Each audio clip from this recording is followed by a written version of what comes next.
Всем привет! Сегодня очередная подборка фильмов на выходные. Как обычно, каждый из них очень хорош. И на канале уже есть первые 1000 подписчиков. Спасибо всем за то, что смотрите. Я и дальше буду выбирать для вас самые лучшие фильмы и постараюсь никого не разочаровать.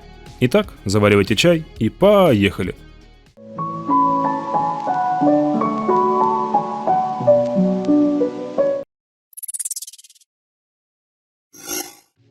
Прислуга. Действие фильма разворачивается в 60-е годы прошлого столетия, во время пика расовой дискриминации в США. Молодая девушка Скитер после университета возвращается в родной городок Джексон. Она мечтает стать известной писательницей, но ее окружение и родные считают, что она должна выйти замуж, нарожать детей и стать домохозяйкой. Однажды она начинает общаться с работающей в доме чернокожей служанкой Эйблин, которая перестала во что-то верить после смерти своего сына, и такой же служанкой Мини, которая за свой длинный и острый язык уже не раз попадала в переделки. Скитер и служанок объединяет обостренное чувство справедливости, и она начинает записывать рассказы чернокожих женщин, чтобы позже их опубликовать и хоть как-то изменить порядок вещей. Надо позвать других девчонок. Попробуй. Увидишь, кто согласится. Ладно, попробую.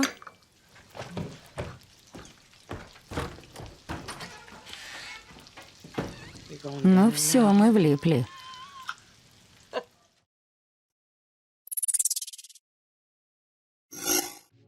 Славные парни. Действие фильма происходит в 70-х годах прошлого столетия в Лос-Анджелесе.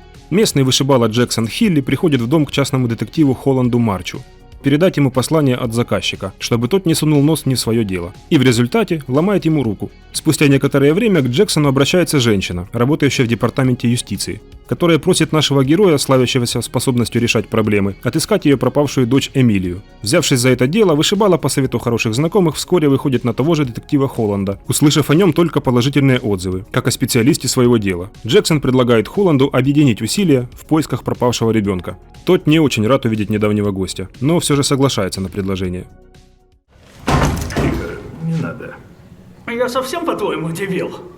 У меня есть разрешение на него, и после твоего визита мы с малышом теперь неразлучны.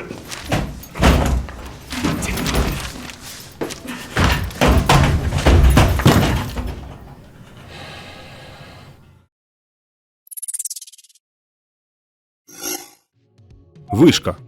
При просмотре этого фильма у меня внутри все скукоживалось. Хотелось слезть с дивана, чтобы лучше почувствовать твердый пол под ногами. Бекки всегда любила активный отдых и не упускала возможности пощекотать нервы. Но после того, как ее муж упал и погиб, когда они занимались альпинизмом, она решила завязать с экстримом. Спустя год подруга Хантер уговаривает ее подняться на телевышку высотой 600 метров, чтобы развеять прах мужа. Поднялись они почти без проблем, а вот при попытке спуститься, лестница ломается и падает на землю. Теперь девушки застряли на высоте 600 метров, посреди пустыни, где не ловит связь. Тем, кто боится высоты, очень приятного просмотра. Не кажется тебе шаткой? Хватит, мать твою, Хантер! Прости! Так. Так. Что это было?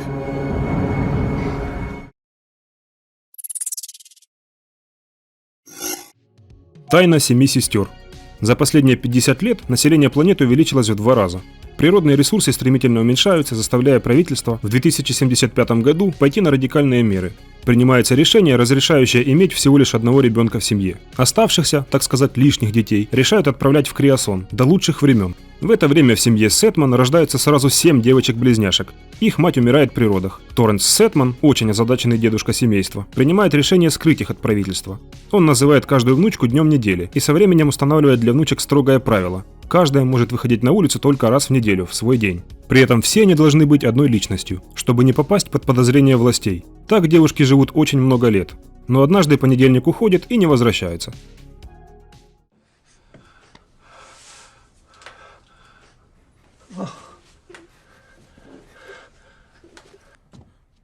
Я же говорил, действия одной влияют на всех.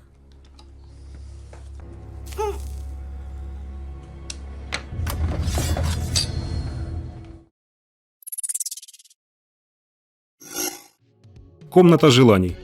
Мэтт и Кейт покидают шумный мегаполис и перебираются жить в старинный особняк в пригороде. Затеяв планировку дома, супруги находят замурованную комнату, которая материализует все, что они пожелают. Поначалу это им казалось классно. Они загадывали кучу денег, произведения искусства, бриллианты и всячески веселились. Но фильм был бы не фильмом, если бы все так было просто. Вдруг они задумались, что у них нет детей, и Кейт загадывает это желание. Только она пока не догадывается о том, какую цену ей придется заплатить за такое желание. Черт, мне нужна еще бутылка.